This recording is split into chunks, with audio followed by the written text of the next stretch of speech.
मन भटक रहा है तो उसे श्री ठाकुर जी की ओर कैसे ले जाया जाए, केंद्रित कैसे किया जाए। मन का काम है भटकना। क्या है? मन का काम है, मन का स्वभाव है।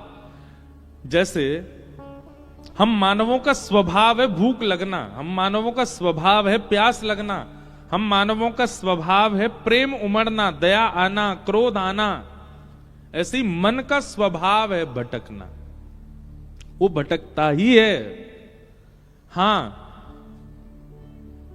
उस मन की रुचि आपने कहां ज्यादा बना रखी है वो आपके ऊपर निर्भर करता है।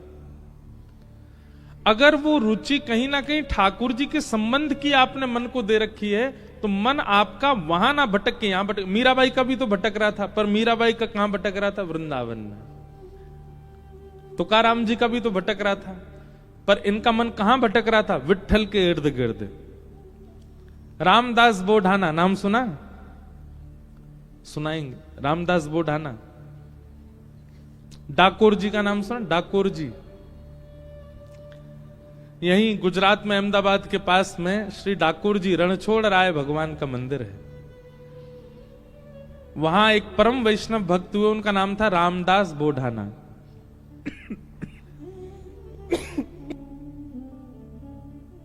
हर एकादशी पे आते थे। एकादशी कब? कल है ना? कल की है परसों की? कई लोग कल मान रहे हैं।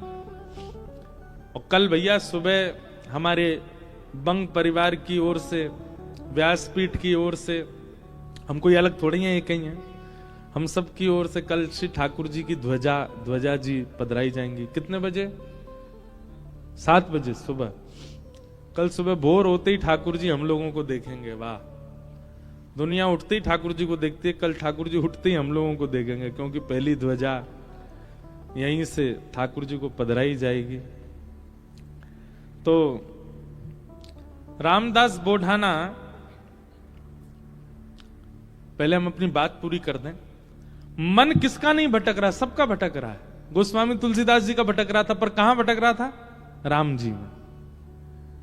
तुकाराम जी का विट्ठल में, मीराबाई का गिरधर में, और हमारा संसार में, हमारा बड़ा पाव में, हमारा मिसल पाव में।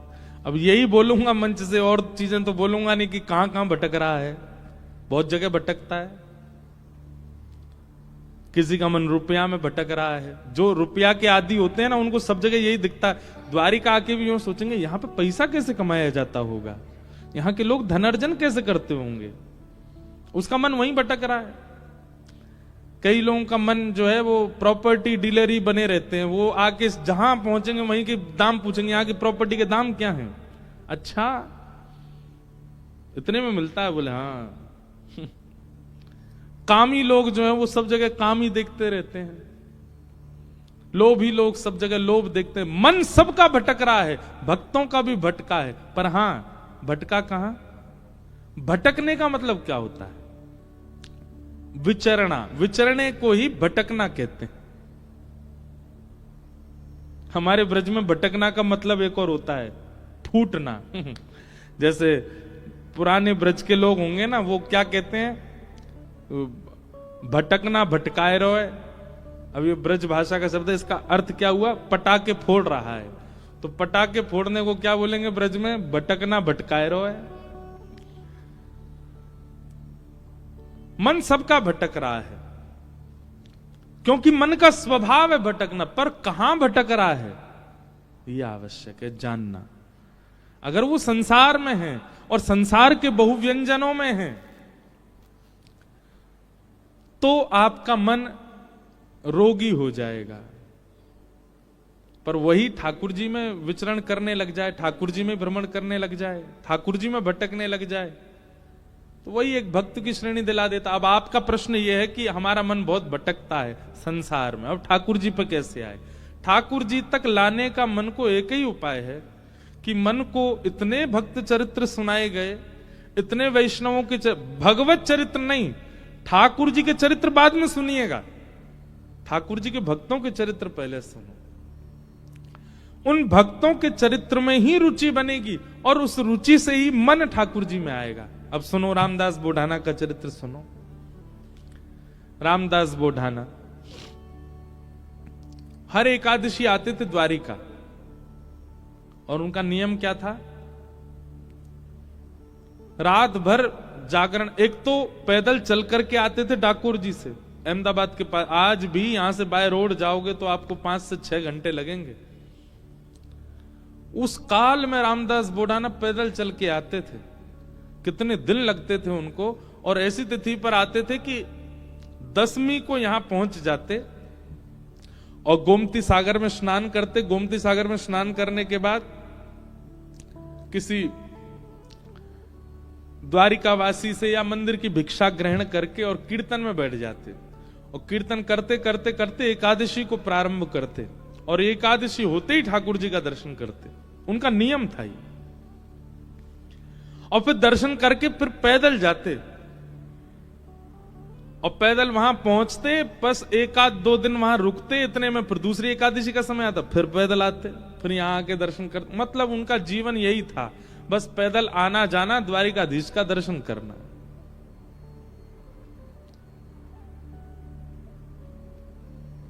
अच्छा, कई बार ऐसा होता है बंधुओं कि किसी वैष्णव भक्त के नियम को देख करके हमको लगता है यार ये इतना कठिन कैसे कर रहा है, पर नहीं। जब तत्परता और उत्साह अधिक मात्रा में किसी वस्तु की प्राप्ति का होता है तो फिर पीड़ा नहीं होती।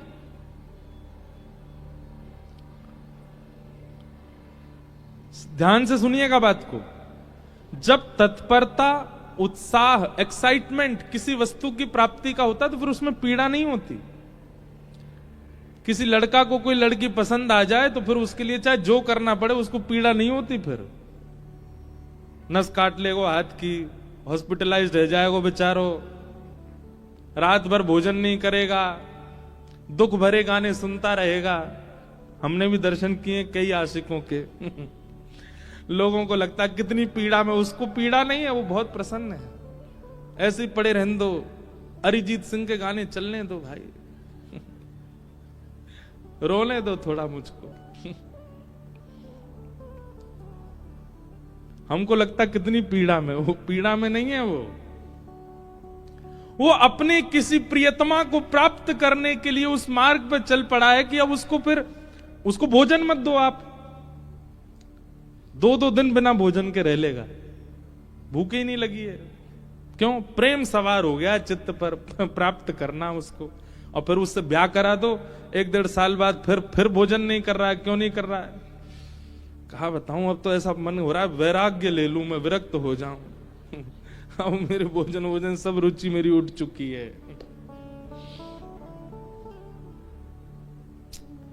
पर यही अंतर है, संसार की किसी वस्तु की प्राप्ति में भी आप तत्परता दिखाते हैं, पर उस वस्तु की प्राप्ति के बाद कहीं ना कहीं आपकी जो तत्परता पहले थी ना वो घट जाती है। पर वही भगवत मिलन की तत्परता जब होती है ना, तो मिलन के बाद भी तत्परता बनी रहती है। और मिलन के बाद भी, ठाकुर जी से मिलन के बाद भी तत्परता आपकी नहीं बनी तो इसका मतलब ठाकुर जी मिले ही नहीं। यहां तत्परता कभी समाप्त तो नहीं होती। संसार में और ठाकुर जी में यही अंतर है। यहां तत्परता अखंड रहती है और वहां खंड खंड खंड हो जाती है। और वस्तु की प्राप्ति में जो तत्परता, उसमें फिर कष्ट पीड़ा का अनुभव नहीं होता, फिर तो अच्छा लगता है। तो रामदास बोढ़ाना जी इतना पैदल चलते थे, 10-10, 12-12 दिन लगा करके द्वारिका आते थे। लोगों को लगता था अरे राम कितना कठिन, पर उनको वो पीड़ा का अनुभव नहीं होता था, वो तो बड़े प्रसन्न रहते थे। कई लोग मैंने देखा वो एकादशी के दिन अन्न का त्याग रखते हैं। एकादशी करने वाले भी बहुत प्रकार के होते हैं। एक होते हैं वो अन्न नहीं खाते, एक होते हैं वो अन्न भी नहीं खाते और मौन भी रहते हैं, एक होते हैं वो अन्न नहीं खाते फलाहार करते हैं। और दिन तो 3 बार भोजन करते थे, एकादशी वाले दिन 5 बार करते हैं। उस दिन फलाहार, हम फलाहार कर रहे हैं ना, कुटू की पकौड़ी, कुटू कचौड़ी, ये वो 5 बार खाते हैं। पर कई लोग बड़ा कठिन भी करते हैं। वो कैसे करते हैं? केवल सेब या अमरूद या जो भी फल वही खाएंगे, वास्तविक फलाहार करते हैं, रसोई में बनी सामग्री नहीं पाते। कई लोग ऐसी एकादशी करते हैं और कई लोग फल भी नहीं खाते, जल भी नहीं पीते, निर्जला एकादशी करते, पूरे दिन कुछ नहीं पाते। अब लोगों को लगता है राम राम कितनी पीड़ा, पर जो करता है ना उसको उसमें सुख मिलता है। और क्षमा कीजिए, अगर ये एकादशी जो लोग करते हैं उन लोगों को भार जैसा लगता है, कब आएगी द्वादशी, कब निकले फिरते खामे रोटी, मत किया कीजिए आप। ये कोई जबरदस्ती नहीं है, ठाकुर जी कोई कह नहीं रहे आपसे करो। जब तक ऐसी तत्परता चित्त में ना हो कि आप उसको सौभाग्य मान करके नहीं कर रहे हो, तब तक मत कीजिए व्रत। आपको सौभाग्य लगना चाहिए। रामदास बोढ़ाना को बहुत सौभाग्य लगता था कि ठाकुर जी ने मुझे इतना बल दिया कि मैं पैदल चल के द्वारिका जाता हूं। और वो द्वारिका आते, रात भर कीर्तन सुनाते द्वारिकाधीश को, और एकादशी को कपाट खुलते ही दर्शन करते, नेत्र सजल हो जाते रामदास जी के। ठाकुर जी को दूर से ही ऐसे अंक में मानो ऐसे कर लेते जैसे मैंने अंक में भर लिया हो।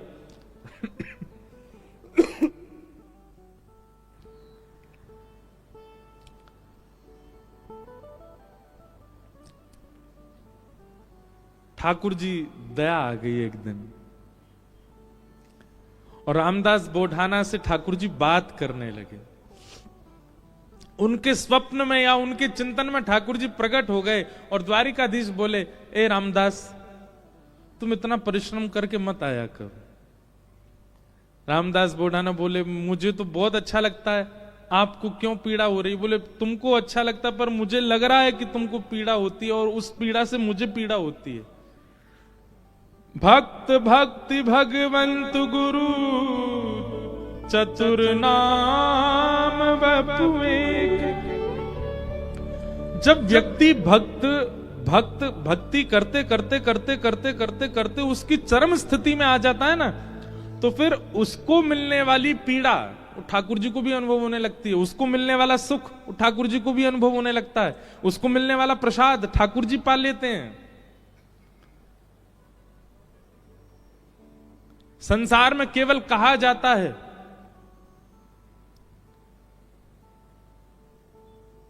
लेकिन यहां वास्तविक होता है कि आप पाओगे पेट उनका भरेगा और ठाकुर जी पाएंगे पेट आपका भरेगा। कितने ऐसे प्रसंग मैं आपको सुना दूं।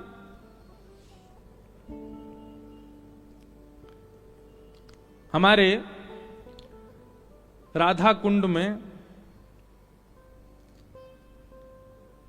रघुनाथ दास जी षड गोस्वामी हुए अपने गौड़िया वैष्णव परंपरा में, उसमें एक रघुनाथ दास जी थे।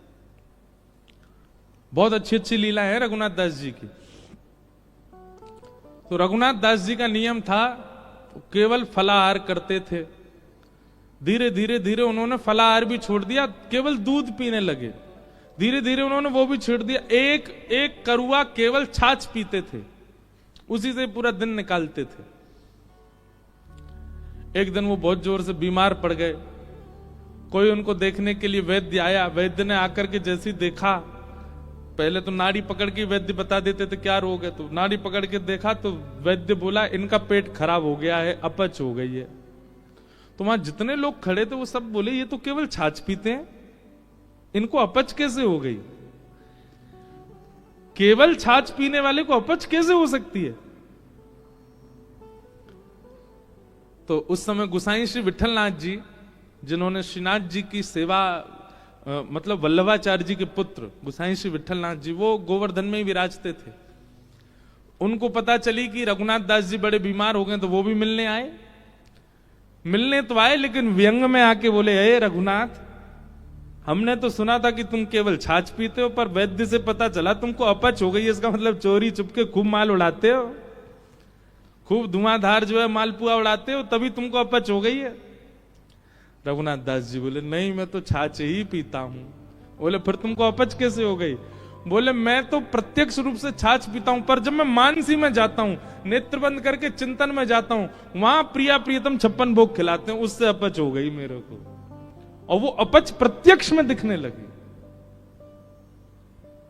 सोचो, इस बात पर पढ़े लिखे लोग विश्वास नहीं करेंगे, पर यह वास्तविकता है।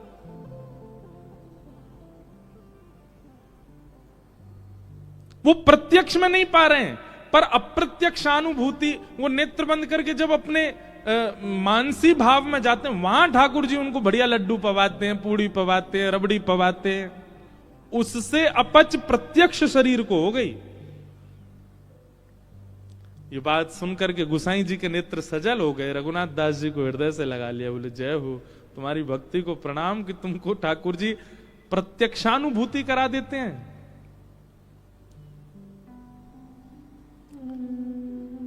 रामदास बोढ़ाना ठाकुर जी से बोले, भगवान मुझे पीड़ा नहीं है, मुझे बहुत सुख मिलता है। भगवान बोले, तुमको पीड़ा नहीं, पर तुम्हारी पीड़ा हमको लगती है, इसलिए तुम मत आया करो।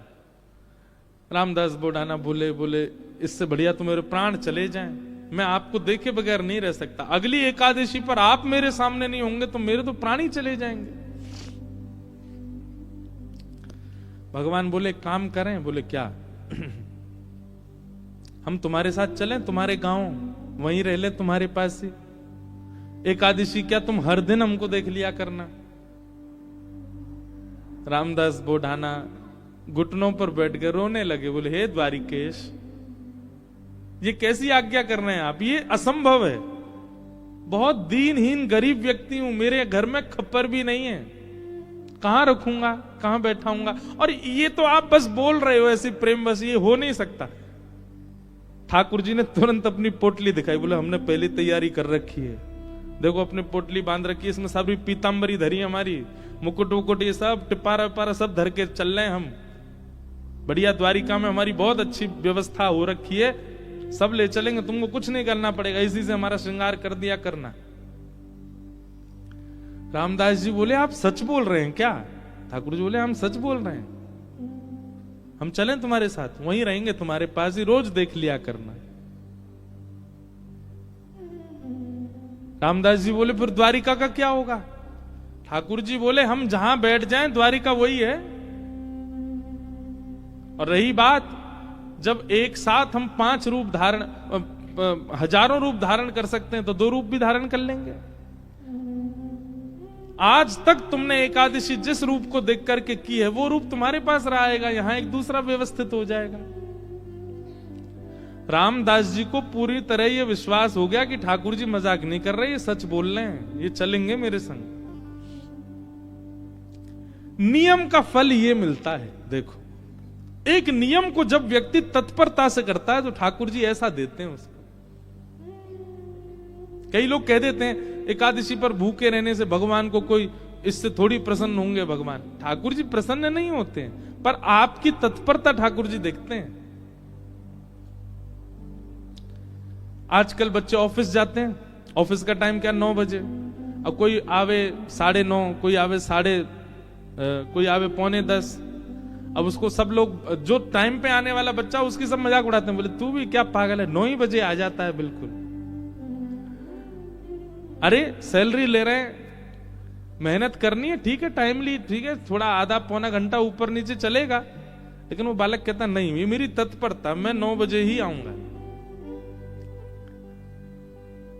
और वो 9 बजे आने वाला बालक, वो कभी ना कभी उसका जो बॉस होता है ना, वो खुश होकर के कुछ तो उसको देता है, उसको थोड़ा अपग्रेड कर देता है। सिंसियरिटी आपके कार्य के प्रति आपका स्वामी देखता है। ऐसी भक्ति में भी सिंसियर होना बहुत जरूरी है। होता उससे कोई ठाकुर जी बहुत प्रसन्न नहीं, पर हां ठाकुर जी दृष्टि तो रखते हैं।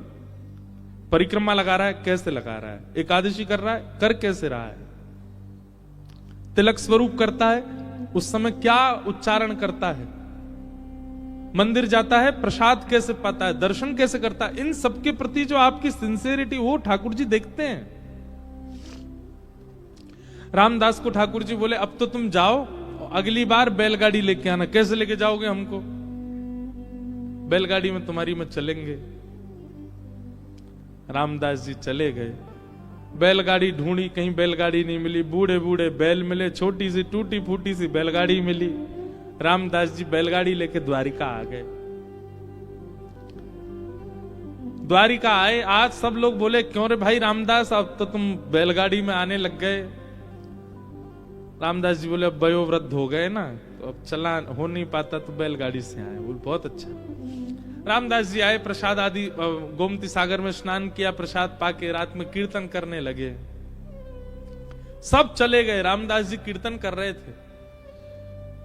अचानक से एक कपाट खुला ठाकुर जी का। अभी तक तो ठाकुर जी चिंतन में बात कर रहे थे रामदास से, पर रामदास जी ने नेत्र खोल करके देखा तो स्वयं द्वारिकाधीश अपनी एक भुजा में तो पोटली उठा रखी है और एक भुजा से किवाड़ खोल रहे हैं और दो भुजाओं से बढ़िया संग चक्र आदि सब समेट रखे हैं। ठाकुर जी ने मुकुट उकुट सब भर रखे हैं। और रामदास बोले कहां तेरी बैलगाड़ी, जल्दी बता चलें।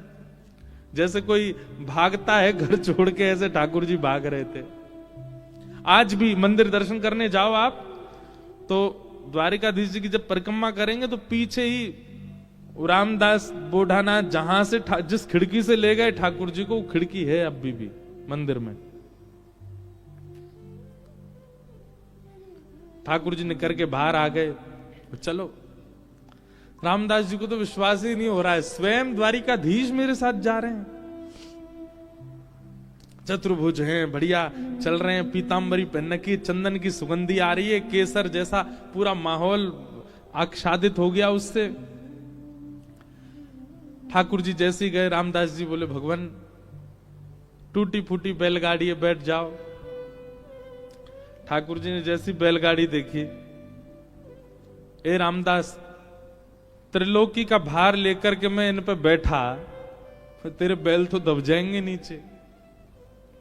भगवान अब क्या करें, यही व्यवस्था मिली थी। इतना सीधा, इतना भोला रामदास। ठाकुर जी बोले काम कर, तू बैठ, हम चलाते हैं बैलगाड़ी। रामदास जी बोले ऐसा मत करो नाथ, मैं ही चला दूंगा। नहीं नहीं, ये तो हमारे अभ्यास की वस्तु है। अर्जुन के खूब हमने रथ हांके हैं, बहुत दिनों बाद बैलगाड़ी मिली, चलो हांके थोड़ा इसको। और रामदास पीछे बैठे हैं और ठाकुर जी आगे पैर लटका के बैठे और बैलगाड़ी चला रहे हैं। ठाकुर जी के स्पर्श होते ही बैलगाड़ी तो बिल्कुल नवीन हो गई, बैल बिल्कुल युवान हो गए। यहां मंगला का समय हो रहा था, सूर्य उदय हो रहे थे धीरे धीरे। ठाकुर जी बोले रामदास, इस सुबह होते ही सब पंडा पुजारी भागेंगे, ढूंढेंगे, देखेंगे मंदिर में तो मैं हूं नहीं, सब आ जाएंगे। ये हमको बीच रास्ता में ही पकड़ लेंगे। तभी थोड़ी दूर ही पहुंचे थे, वहां एक बाबरी थी, एक सरोवर था। ठाकुर जी ने कही तुम हमको नीचे छुपा दो ताकि कोई हमको ढूंढ ना पाए, क्योंकि ढूंढने वाले तो आएंगे और जब ढूंढ हार के चले जाएं, कुछ ना मिले, फिर हमको दोबारा लेके फिर चल देना आगे। रामदास जी मनी मन इतने प्रसन्न हो रहे हैं, बोले ठाकुर जी आपको क्या पड़ी है जाने की मेरे साथ? अरे मैं तो मना कर चुका हूं 5 बार कि ठाकुर जी आप यहीं रह लो, पर नहीं, उन्हीं की इच्छा है जाने की। जब मन ऐसा भटकता है ना ठाकुर जी में, तब ठाकुर जी ऐसा करते हैं, आपके मना करने पे भी चल देंगे आपके साथ। हमारे लाल जी, गिरधर लाल जी,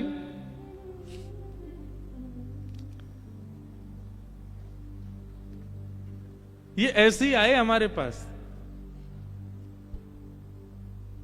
जब प्राप्त हुए थे ना, तो एक बार मैंने तो, अब बोलने में अटपटा लगता है, पर एक बार मैंने तो यही कहा कि मुझे तो श्रृंगार आता नहीं, मुझे सेवा आती नहीं, कैसे करूंगा, कैसे संभालूंगा, कैसे इनकी नथ बेसर धराऊंगा, कैसे इनके नेत्र श्रृंगार, कैसे मुकुट पाक कैसे बनाऊंगा। ये अभी जो ये स्वरूप दिखा आपको, दिखा उसमें, ये साल में एक बार हमारे गिरधर लाल जी जगन्नाथ जी बनते हैं, ये तब का स्वरूप है। रथ यात्रा वाले समय पर ठाकुर जी को जगन्नाथ, और जो वैसे रूप है वो वाला भी दिखाओ जो सामान्य है। सामान्य सबने देखे ही हैं, श्रीनाथ जी के रूप में हमारे लाल जी हैं, और नेक्स्ट से हैं, छोटे से, पर ये आए स्वयं, और ये स्वयं ही आते हैं, आप नहीं लेते हैं।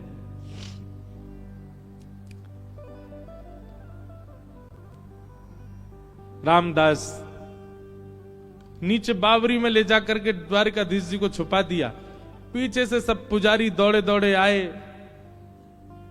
देखा तो रामदास जी धीमे धीमे अपनी बैलगाड़ी चला रहे हैं, सबने रोक लिया, बोले ए रुको, तुम ही थे रात भर मंदिर में, ठाकुर जी कहां गए हमारे? रामदास जी बोले मुझे तो नहीं पता, दिखाओ। सब देखा, बैलगाड़ी में कुछ नहीं। तभी एक बैलगाड़ी के छोड़ पर ठाकुर जी की पीतांबरी का एक भाग चिरा हुआ फट के इरज गया। अच्छा, ये सब लीला भी ठाकुर जी जानबूझ के ही करते हैं, क्योंकि कहीं ना कहीं कुछ ना कुछ ठाकुर जी को दूसरों को संकेत कराना है। ठाकुर जी की पीतांबरी का वो अंग वस्त्र जैसे ही मिला, सब लोगों ने रामदास जी को पकड़ लिया, बोले ठाकुर जी तेरे संग ही हैं, तभी तो ये चीरा फटा हुआ है यहां पर, कहां है जल्दी बता। उन्होंने मना किया तो सबने उनको मारना शुरू कर दिया, इतना मारा, इतना मारा, इतना पीटा, बेचारे अधमरे से हो गए, बस श्वास चल रही है, बाकी तो नेत्र बंद हो गए, सुध-बुध चली गई, गिर गए धरती पर। पुजारियों ने देखा, बोले ये तो अधमरा हो गया, ठाकुर जी कहां हैं, ढूंढो। पास ही सरोवर था, उस बावरी में जाकर के जैसे ही देखा तो बावरी का जो जल था वो रक्त मंडित हो गया, पूरा जल रक्त से भर गया। देख करके सब लोग घबरा गए, सारे ब्राह्मण बोले ये जल इसका कैसे हो गया, जल आ कहां से, ये रक्त आ कहां से रहा है। दौड़ करके जाके देखा तो एक जगह ठाकुर जी विराजमान थे, और जहां जहां रामदास जी को डंडे मारे गए वहां वहां श्री द्वारिकाधीश जी के श्री अंग पर भी डंडे के निशान, और हर स्थान से रक्त निकल रहा था।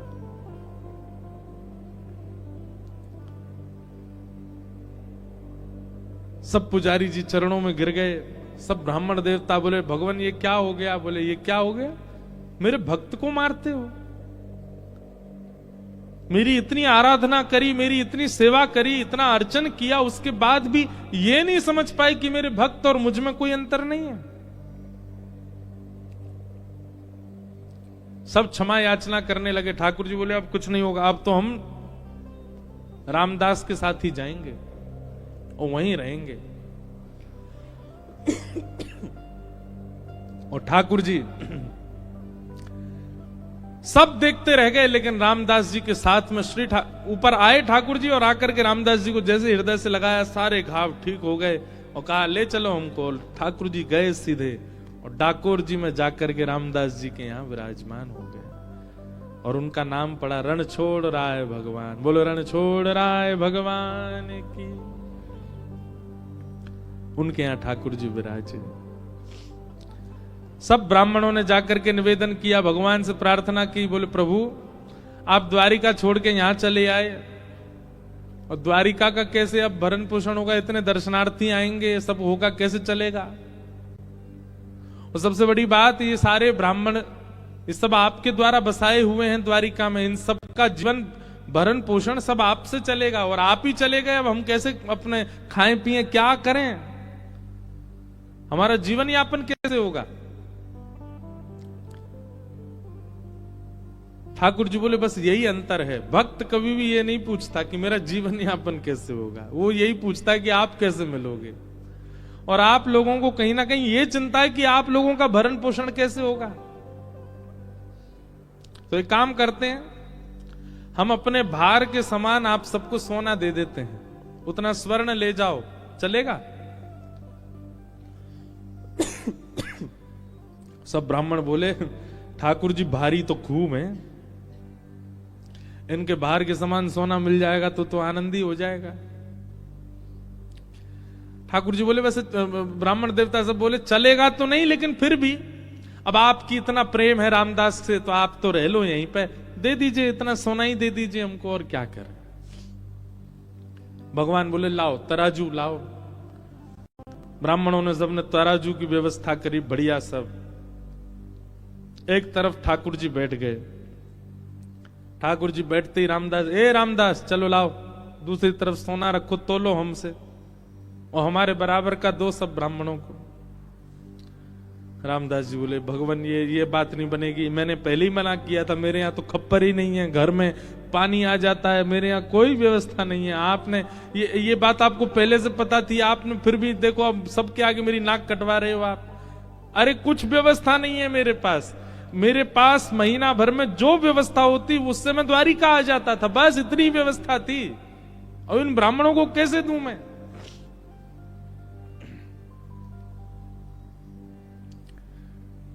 ठाकुर जी बोले तुम्हारी गृहिणी के कान में एक बाली है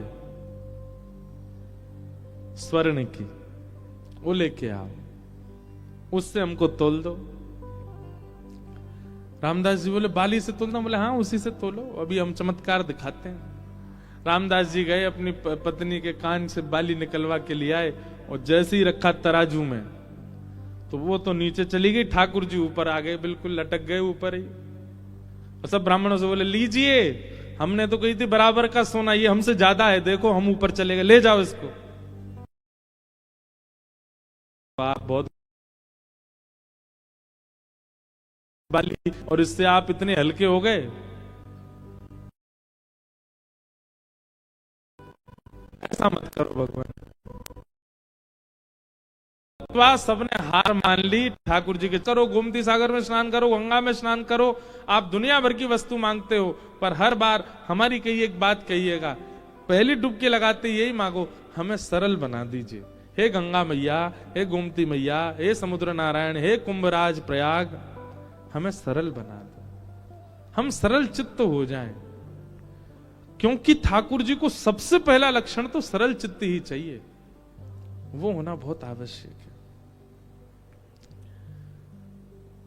तो मन का भटकाव सब जगह से ठाकुर जी में केवल और केवल भक्त चरित्र से हो सकता है, उसी से ही संभव होगा। तो ऐसा एक जिज्ञासा थी, उसी में ही हमने रामदास जी की लीला सुना दी। एक बार, अभी ठाकुर जी हम 2 ही बार गए हैं दर्शन करने, कभी योजना बनेगी तो एक बार ठाकुर जी में भी कथा सुनाएंगे श्री ठाकुर जी को। बड़े सुंदर श्री ठाकुर जी वहां विराज रहे हैं। आइए क्रम में प्रवेश करते हैं। भागवत जी का पहला श्लोक। जन्माद्यस्य यतोऽन्वयादितरतश्चार्थे स्वविज्ञस्वराट् तेने ब्रह्म हृदय आदि कवये मुह्यन्ति यत्सूरयः तेजो वारि मृदां यथा विनिमयो यत्र त्रिसर्गो मृषा धाम्ना स्वेन सदा निरस्तकुहकं सत्यं परम धीमहि। एक बात और, जैसे अभी हमने सुना कि सरल चित्त ठाकुर जी को प्रिय है, ऐसे ही सत्य आचरण करने वाला भी ठाकुर जी को बहुत प्रिय है। एक सत्य के प्रति आचरण की भावना चित्त में लाओ। जैसे आजकल बच्चे चैलेंज देते हैं अपने आप को, 30 डेज चैलेंज, 60 डेज चैलेंज, ऐसे चैलेंज करते हैं, बोले उतने दिन हम ये काम बेनागा होके करेंगे, उसको सोशल मीडिया पे डालते हैं। फिर आप 30 डेज चैलेंज लो, 30 दिन का एक चैलेंज ले लो, क्या झूठ नहीं बोलेंगे। एक चीज समझ लीजिएगा, जैसे ही आप ये चैलेंज लोगे ना, सबसे पहले ठाकुर जी कमर कसेंगे, रुक जा बेटा मैं आऊं, रुक। ऐसे ऐसे कारनामे ठाकुर जी आपके सामने प्रकट कर देंगे कि आपको झूठ बोलना ही पड़ेगा। पर अगर चाहे आपका पूरा घर ही क्यों ना डूब रहा हो, आपने ये संकल्प ले लिया कि नहीं सत्य ही बोलना है, और आप बोलने लगे, उसी सत्य से ही आपको ठाकुर जी मिल जाएंगे। बहुत सरल है, 30 दिन में ठाकुर जी मिल जाएंगे। करो ये काम, हम सत्य बोलेंगे बस। लेकिन हम कलयुगी जीव में बहुत चतुर हैं हम लोग। हमारी चतुराई पता कैसी है? जिस दिन हमको लग रहा होगा कि आज सत्य बोलने से हमारा घर लुट जाएगा, हम उस दिन कह देंगे आज तो हमारा मौन है, हम बोलेंगे ही नहीं, चुप हैं। और बहुत बड़े बड़े लोग हैं, वो कहते यूं कहते हैं ठीक है 30 दिन का चैलेंज हम स्वीकार करते हैं, 30 दिन तक मौन ही रहेंगे, बोलेंगे ही नहीं, चुप। मैं तो किया भी एक अनुष्ठान मौन का। तभी से हमारा नियम है कथा के आने से पहले और कथा के जाने के बाद मौन रहते थोड़ी देर। हम लोग तो बड़े चतुर हैं, कई लोग तो चैलेंज एक्सेप्ट कर भी लेंगे, ठीक है महाराज 30 दिन का हमने किया, असत्य नहीं बोलना है ना, ले लो मौन ही रहेंगे, झूठ क्या बोलना है, चुप रहेंगे बिल्कुल। पर आप ये 30 दिन के लिए धारण करके देखो कि हमें सत्य ही बोलना है। बहुत चैलेंजेस आएंगे, हर दिन एक नया एक ऐसी बात आएगी कि आपको झूठ बोलना ही पड़े, पर आप मत बोलना। 30 दिन अगर आपने इस नियम का पालन कर लिया, हो सकता है बहुत कुछ बदल जाए जीवन का, पर ठाकुर जी मिल जाएंगे 30वें दिन। केवल सत्य में इतनी ताकत है, सत्यम परम धीमहि, साक्षात सत्य स्वरूप है ठाकुर जी। श्रीमद् भागवत के प्रारंभ में, मध्य में और अंत में भगवान का नाम नहीं लिया गया। ठाकुर जी को वंदना कैसे कर रहे हैं? सत्यम परम धीमहि, परम सत्य को हम वंदन करते हैं। श्रीमद् भागवत जी के मध्य में क्या कहा जाता है? सत्य व्रतम सत्य परम त्रिसत्यम सत्यस्य योनिम निहितम च सत्य सत्यस्य सत्य मृत सत्य नेत्रम सत्यात्मकम त्वाम शरणम प्रपन्ना। सत्य सत्य सत्य सत्य सत्य 9 बार सत्य कहा। और भागवत जी के विश्राम में 18,000 श्लोक पूर्णता होने पर भी सत्यम परम धीमहि, हम परम सत्य को वंदन करते। 3 बार यदि किसी बात को कह दिया जाए तो सिद्ध हो जाती है। ठाकुर जी को 3 बार आदि मध्य और अंत में सत्य कहा। इसका मतलब ठाकुर जी सत्य हैं।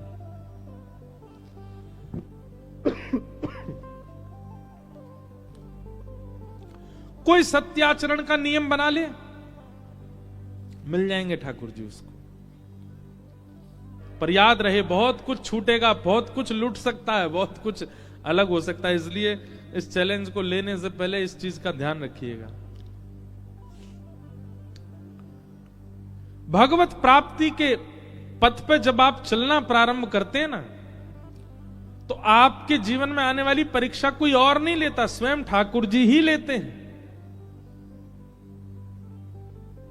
ठाकुर जी ही लेते हैं। जिसने उंगली पकड़ के चलना सिखाया वही मां एक दिन उंगली छोड़ती है। बालक उस समय घबरा जाता है, इन्होंने मुझे क्यों छोड़ दिया, मैं गिर जाऊंगा। पर नहीं, वो मां इसीलिए छोड़ती है, परीक्षा लेती है, अब ये चल पा रहा है कि नहीं, अब ये चल पाएगा कि नहीं।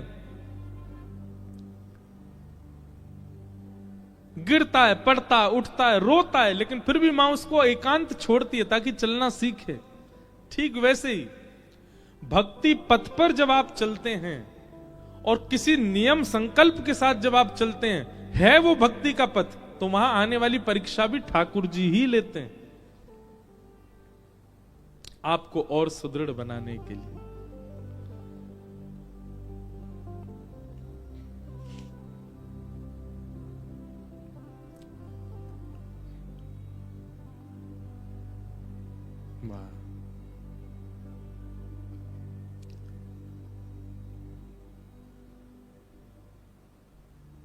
हमारे ब्रज में एक भाव गाते हैं, प्रेम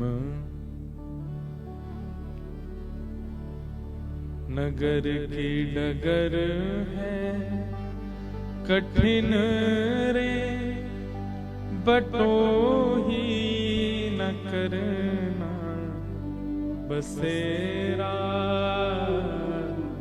पग बढ़ा हो न जाए अंधेरा,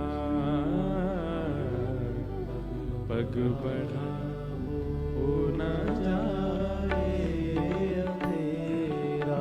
हम भले ही एक भागवत वक्ता के पुत्र हैं, पर हमने भी जब नियम लिया ना कि हम कथा करेंगे, मित्रों की संख्या कम होती चली गई,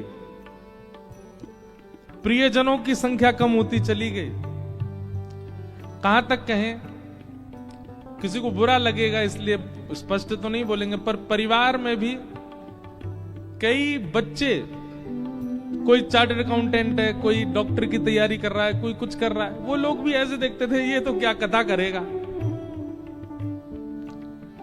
आज वो सब आते हैं हमारी कथा में, सब बैठ करके कथा सुनते हैं। उस समय एक पीड़ा नहीं थी, बस ये था एक बच्चे को एक रहता है ना, मेरे भी मित्र हों, सब मेरे साथ भी रहें, सब मेरे को भी प्रेज करें। हमारे परिवार के कई बड़े लोग, दूर के रिश्तेदार, वो भी कभी व्यंग में कह देते थे, अरे बेटा पढ़ लिख लेते, यूनिवर्सिटी जाते, कॉलेज जाते, क्या किस चीज में लग गए। हमें ये लगता मैंने ये पढ़ाई नहीं है क्या? 6-6, 7-7 घंटे गुरुदेव पढ़ाते हैं, एक श्लोक शुद्ध नहीं बोल सकते आप, उन श्लोकों को बोलना सिखाते हैं, ये अध्ययन नहीं है। आज यूनिवर्सिटी कॉलेज के बच्चे कथाओं में आते हैं और जो समाधान उनको वहां नहीं मिल पाया वो कथा से लेकर के जाते हैं और अपना जीवन संभालते हैं। प्रारंभिक भक्ति के पथ में संकट तो आता है, सबको देखना पड़ता है, बस उस समय घबराओ नहीं। हमने शिखा रखी, स्कूल जाते थे, चोटी रखते, बच्चे खींचते थे, तो मैं अपने पिताजी से एक दिन रोते रोते बोला इसको कटवाओ, सब बच्चे खींचते हैं। हमारे पिताजी ने नहीं काटने दी, बल्कि अगले दिन से तिलक लगा के भेजने लगे, ले श्री लगा के जाओ। बच्चे छेड़ते, बिंदी लगा के आता है, बिंदी लगा के आता है, ऐसा बोलते थे। मुझे याद है बहुत पीड़ा होती थी, लेकिन उसको छोड़ा नहीं, करते रहे करते रहे करते रहे करते रहे। कोई अभिमानवश नहीं बोल रहा हूं, आपका आपके बच्चों का विश्वास बढ़े इसलिए बोल रहा हूं। अपने स्कूल में चीफ गेस्ट बन के जाते हैं अब हम अपने स्कूल के कार्यक्रमों में। मैंने कहा ये वही स्कूल है जहां बच्चे चोटी भी खींचे, जहां पे, जबकि हमारे स्कूल ने हमको बहुत कुछ दिया, पर सब ये भाव तो सब बच्चे कुछ ना कुछ अनुभव करते हैं। आज वही परिवार के लोग कथा में बैठते हैं तो नेत्रों से आंसू झरने लगते हैं, हमारो लाला ऐसी कथा करे, हमारो लाला ठाकुर जी के समीप ले जा रहे है। मैंने कहा आप तो कह रहे थे कि यूनिवर्सिटी जाओ, इस सब में क्या रखा, पंडिताई क्या करोगे? तो ये चीज तो अनुभव की है कि भक्ति के पथ में प्रारंभिक समय में बहुत कठिनाइयां देखनी पड़ी। हमने शायद इतनी नहीं देखी होंगी, पर फिर भी बहुत देखी। लेकिन पग बढ़ा हो न जाए अंधेरा, पग बढ़ा हो न जाए अंधेरा, ओ प्रेम नगर की डगर है कठिन रे, बटो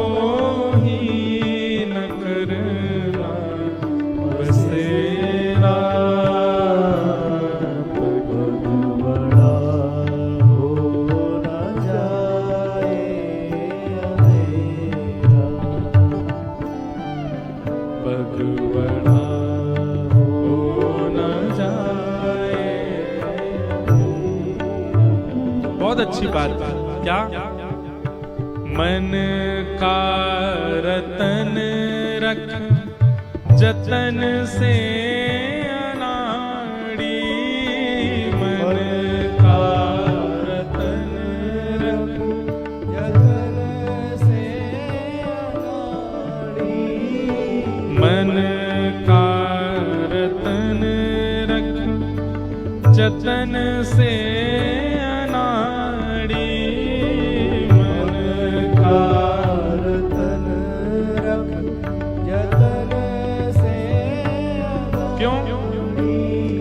यहाँ के चोरों की बस्ती है भारी, यहाँ के चोरों की बस्ती है भारी। मन के चोर हैं सब, पूरी दुनिया केवल किस लिए? आपके मन को चुराने के लिए बैठी है। कभी कोई गायक चुरा लेता है, कभी कोई एक्टर चुरा लेता है, कभी कोई पिक्चर चुरा लेती है, कभी कोई व्यक्ति चुरा लेता है, कभी कोई स्त्री चुरा लेती है, कभी कोई पुरुष, कभी कोई खाने की वस्तु, कभी कोई शहर, कभी कोई देश, सब चुरा रहे हैं आपके मन को।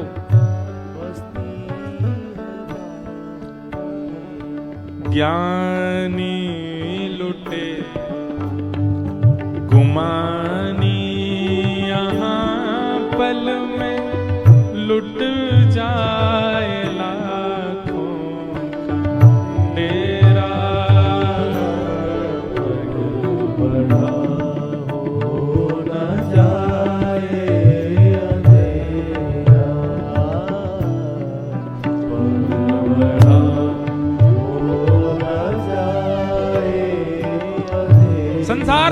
चोर हैं। ध्यान पूर्वक सुनिएगा। द्वारिका की इस कथा में हमको पता नहीं एक अलग सी उमंग आ रही है, एक अलग सी लहर आ रही है। अब ये कितने दिन आएगी, कितने देर आती है, ये तो भगवान जाने। इसलिए सुन लीजिए, यहां हम बहुत कुछ अपने मन के भाव ही कह रहे हैं। चोर सब है संसार में, कभी कोई चुरा रहा है, कभी कोई चुरा रहा है। पर भैया वास्तविक में चोराग्र कन्या है द्वारिकाधीश। ये कथा किस लिए हो रही है भाई? चित्त को चुराया तो सब जगह जा रहा है, पर चित्त को वो चुराए जो चोरों का भी स्वामी है। ऐसा चित्त बन जाए कि वो चुराए उसको, और वो तभी चुराएंगे जब ठाकुर जी का एक स्वरूप है, पहले से चोरी हुई वस्तु को नहीं चुराते, नहीं चाहिए उनको। लेकिन हमारा मन तो बहुतों ने चुरा रखा। मुंबई के गेटवे ऑफ इंडिया ने चुरा रखा कई लोगों का मन। भेलपुरी ने चुरा रखा मन, बड़ा पाव ने चुरा रखा मन। गुजरात की क्या बनती है वो फेफड़ा, फाफड़ा फेफड़ा नहीं, फाफड़ा, फाफड़ा। और हिंदू आगे नहीं बताऊंगा, और भी 2-3 आ गए थे याद। उसने चुरा, कई लोगों को सुबह सुबह उठते ही वही चाहिए। क्यों? मन चुरा रखा है। पर भैया इतनी जगह मन जब चोरी हो चुका हो तो ठाकुर जी की दृष्टि नहीं पड़ती। इसलिए हम मंदिर में जाते हैं, हमको ठाकुर जी ऐसे ही दिखते हैं, ना हिलते, ना डुलते, ना नैन मटकाते, ना सिर झुकाते। क्यों? ठाकुर जी को इंटरेस्ट ही नहीं है आपके मन में। क्यों? पहले से ही चोरी करवा रखा है आपने। कथा में आओ, गुरुजनों के पास जाओ। गुरुजन क्या करेंगे? सारे चोरों से, जहां जहां आपका मन चोरी हो गया, सब जगह से छीन लाएंगे, सब जगह से लेकर के आएंगे, और जो जो आपकी चोरी हुई है हृदय की, वो सब वापस ला करके आपको दी जाएगी, और कहेंगे अब जाओ। और फिर उसके बाद जब जाओगे तो जैसे मीराबाई को चतुर्भुज ठाकुर जी थोड़ी पे हाथ धरे दिखे द्वारिकाधीश, जैसे रामदास बोढ़ाना को ठाकुर जी अपनी पोटली उठा के कमर पर टांगते भय चलते भय दिखाई दिए, वैसे दिखने लग जाएंगे। ये कथा किसके लिए है? जहां जहां चोरी हो रखा है सब जगह से इकट्ठा करो, लाओ अपने पास और प्रस्तुत कर दो, वो चोरी करें इस चित्त की।